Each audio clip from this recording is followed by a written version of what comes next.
Hi guys, मैं फिर से आप सबके सामने आया हूँ। आज मैं क्लास नाइन्थ के बच्चों से रिलेटेड साइंस के चैप्टर्स मैंने शुरू किए हैं। क्लास टेंथ के लिए जो टॉपिक्स हमारा चल रहा था लाइफ प्रोसेस, उससे रिलेटेड मैं आज शाम में एक सेशन करूँगा।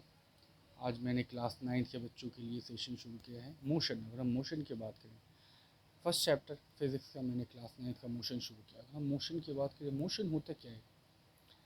किसी भी बॉडी का movement, that is the movement of a body और ऑब्जेक्ट इज कॉल्ड मोशन।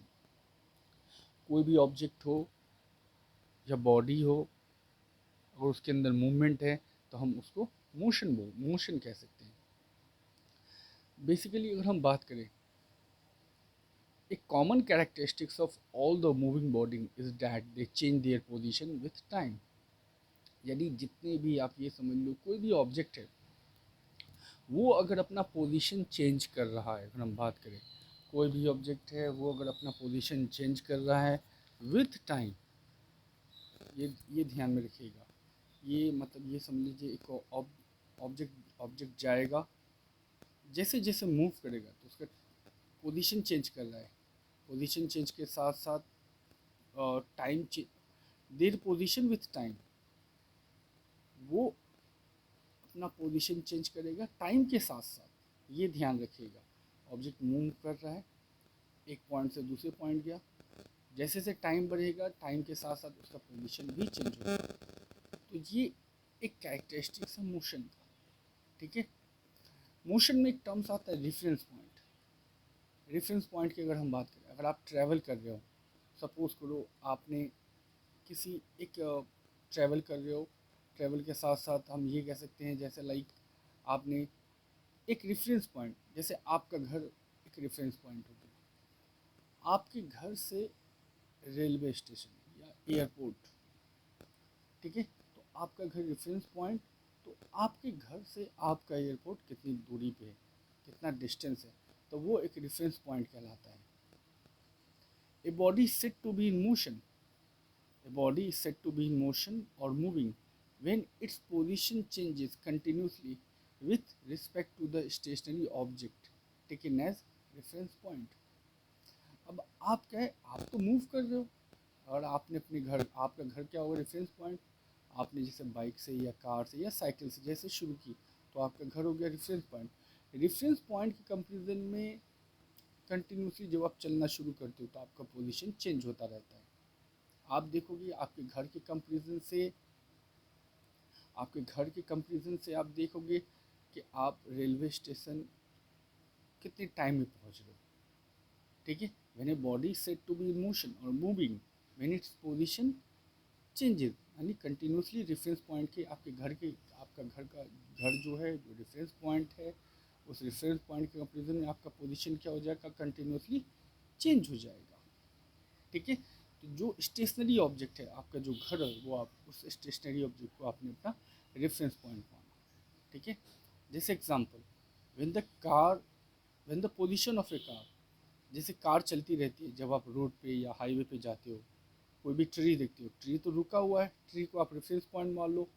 उस ट्री के रेफरेंस पॉइंट को मानते हुए आप ये कह सकते हो कि आपका पोजीशन, आपकी कार की पोजीशन, बाइक की पोजीशन क्या हो रही है, चेंज हो रही है। When the position of a car changes continuously with respect to stationary objects like houses and trees. ठीक है। तो आई एम श्योर कि आपको रेफरेंस पॉइंट समझ में आ गया होगा। नाइन, आउ कम टू द जो मोशंस में हमारा जो फर्स्ट टॉपिक शुरू होता है, डिस्टेंस ट्रेवल्ड एंड डिस्प्लेसमेंट। सबसे पहले आप देख रहे हो कि मैंने एक डायग्राम शेयर किया है। पहले मैं डायग्राम पे आ जाऊँ ताकि आपको समझ में आ जाए, क्योंकि फिज़िक्स में काफ़ी सारी चीज़ें डायग्राम से क्लियर कंसेप्ट होती हैं, आपको आसानी से समझ में आता है। हमारा टॉपिक है distance travelled and displacement. Okay, distance travelled and displacement. अगर हम डिस्टेंस की बात करें, कोई भी ऑब्जेक्ट एक जगह से दूसरी जगह जाता है, तो वो अलग अलग डायरेक्शन से होते हुए जाएगा। जैसे आप अपने घर से निकले, आपके घर आप जैसे घर से निकले, तो इनिशियल पॉइंट आप अपने रिलेटिव क्या पहुँचे, वो फाइनल पॉइंट। तो जब आप अपने घर से निकले और अपने रिलेटिव क्या पहुँचे, तो हो सकता है अलग अलग डायरेक्शन, अलग अलग पाथ को आपने फॉलो किया होगा। तो अलग अलग डायरेक्शन और अलग अलग पाथ डिस्टेंस में होता क्या है, हम उन सारे पाथ को कवर करते हैं।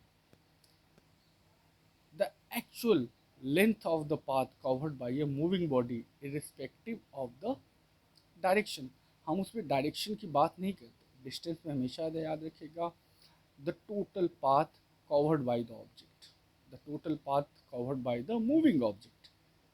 कि डिस्टेंस में हमेशा हमेशा टोटल पाथ कवर किया जाता है, कभी भी आप उसमें डायरेक्शन की बात नहीं करते। जैसे ये मैंने एक आपको दिखाया ए बी सी, ये सपोज करो ए, ये तीन फ्रेंड है, ये ए के दो फ्रेंड, उनका अलग अलग लोकेशन, एक बी, एक इस पॉइंट पे और एक इस पॉइंट पे रहता है, ठीक है। अब ये समझ लो उसको सी से मिलना है, तो वो क्या करेगा, ए से बी और बी से सी।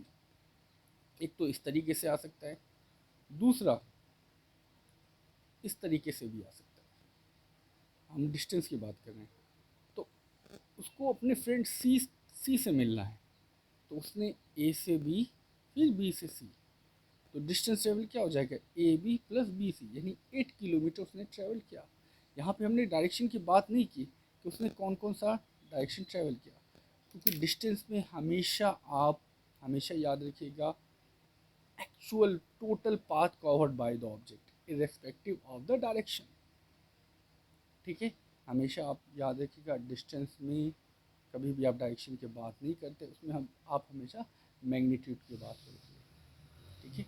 मैग्नीट्यूड दैट इज वैल्यू, कितना किलोमीटर आपने ट्रेवल किया, ठीक है। Now I come to the now I come to the next displacement. I show you displacement के बारे में, मैं आपको यहीं पे थोड़ा गाइड कर दूँ ताकि आपके लिए आसान हो जाएगा। अब यहाँ पे देखिए, इस ए बॉय को या ए को अपने फ्रेंड सी से मिलना था, तो उसने तो एक तो ए से बी और बी से सी एक पाथ ये फॉलो किया, लेकिन एक सबसे शॉर्टेस्ट पाथ था उसके लिए, ये ए इनिशियल पॉइंट और सी फाइनल पॉइंट, तो ए से see it is the shortest path followed by the object in a particular direction. Displacement में क्या होगा, जो ऑब्जेक्ट होगा वो शॉर्टेस्ट पाथ फॉलो करेगा और एक पार्टिकुलर डायरेक्शन में जाएगा। डिस्प्लेसमेंट में हम हमेशा डायरेक्शन की बात करेंगे, ओके। और याद रखिएगा डिस्प्लेसमेंट में दो पॉइंट्स होंगे, एक इनिशियल पॉइंट और एक दूसरा फाइनल पॉइंट, और एक पार्टिकुलर डायरेक्शन की तरफ ही ऑब्जेक्ट जाएगा। तो यहाँ पे हमने क्या देखा, जो डिस्प्लेसमेंट है यहाँ पे आपका जो डिस्प्लेसमेंट है, it is the shortest path followed by object in a specified direction. यानी अगर हम यहाँ पे जो हमने बात की, जो डिस्प्लेसमेंट है आपका वो शॉर्टेस्ट पाथ है और एक पार्टिकुलर डायरेक्शन में। जैसे मैंने जो यहाँ पे डिस्प्लेसमेंट की वैल्यू लिखी है 4 किलोमीटर टुवार्ड्स ईस्ट, क्योंकि वो जो ऑब्जेक्ट ट्रैवल किया उसने ईस्ट की तरफ ट्रैवल किया, तो ये आपका कहलाएगा डिस्प्लेसमेंट। कुछ और पॉइंट्स हैं डिस्टेंस और डिस्प्लेसमेंट का जो मैंने यहाँ पे मेंशन किया है। डिस्टेंस आपका स्केलर क्वांटिटी होता है।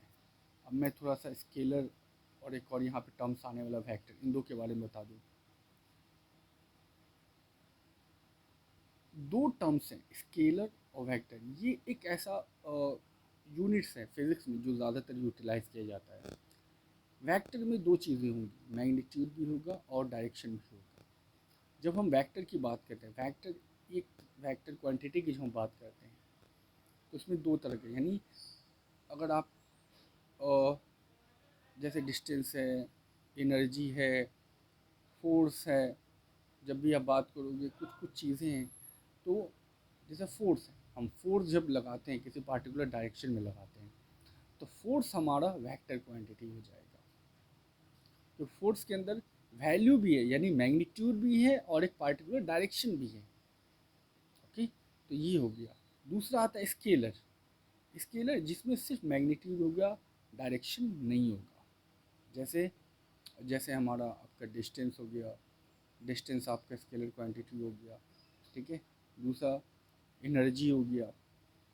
एनर्जी क्या होता है, जब आप एनर्जी का भी कोई पार्टिकुलर डायरेक्शन हमें बहुत देखने को ज़्यादा देखने को मिलता नहीं है, सिर्फ मैग्नीट्यूड वैल्यू होती है उसमें, लाइक और 30 जूल, 5 जूल, तो ये बातें हैं। तो ये जो क्वांटिटी, अगर ये क्वांटिटी वाली टर्म्स न समझ में आए हो मुझे फिर से आप बताइएगा, मैं उसे फिर से क्लियर करूँगा। तो यहाँ पे जो आपका डिस्टेंस है वो आपका स्केलर क्वांटिटी है। क्यों? Because it has magnitude only, it has no direction. लेकिन डिस्प्लेसमेंट आपका वेक्टर क्वांटिटी होगा, because it has magnitude as well as direction. Distance, कोई भी ऑब्जेक्ट जो डिस्टेंस ट्रैवल करेगा, ये देखने को मिला है उसकी वैल्यू कभी भी ज़ीरो नहीं हो सकती। लेकिन जो डिस्प्लेसमेंट है उसकी वैल्यू ज़ीरो हो जाती है। जो भी डिस्प्लेसमेंट है किसी भी ऑब्जेक्ट मूविंग बॉडी का, तो उसकी ज़ीरो हो जाती है। ये था मोशन का एक छोटा सा, मैंने आज आपका क्लास 9th के बच्चों के लिए शुरू किया है। क्लास 9th के बच्चे जो भी ये चीज़ देखें उनसे रिक्वेस्ट है, लाइक और सब्सक्राइब करना न भूलें, लाल बटन भी न दबाना न भूलें। कमेंट सेक्शन में जाके अगर कुछ क्वेश्चन है तो वो हमें बता सकते हैं, हम उन सब के रिप्लाई देंगे। नेक्स्ट सेशन में मैं एक नई वीडियो के साथ फिर इसी सेशन में आपके साथ हम आप बात करेंगे। Thank you.